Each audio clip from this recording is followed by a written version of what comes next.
Pinapaikot lang ang sambayan ng Pilipino. Ginagawa tayong mangmang nang sa ganon mapagpatuloy ang masamang motibo. Politiko, maliit lang ang sahod ng mga yan, pero sa kampanya, milyon ang kayang gastusin. Mga ngako ng edukasyon, kalusugan, pero ang totoong project, libreng sound system at tarpaulin. Relihiyon.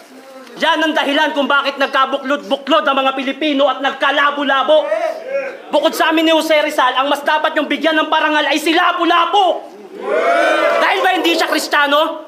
O hindi siya ang gumawa ng ating bandila? Kung hindi niya pinatay si Magellan, matagal na tayong sinakop ng Kastila.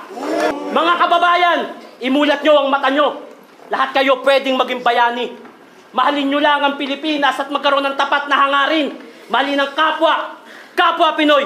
Magkaroon ng tapat na serbisyo. Sa ganung paraan naman, hindi masayang ang buhay na aming sinakripisyo.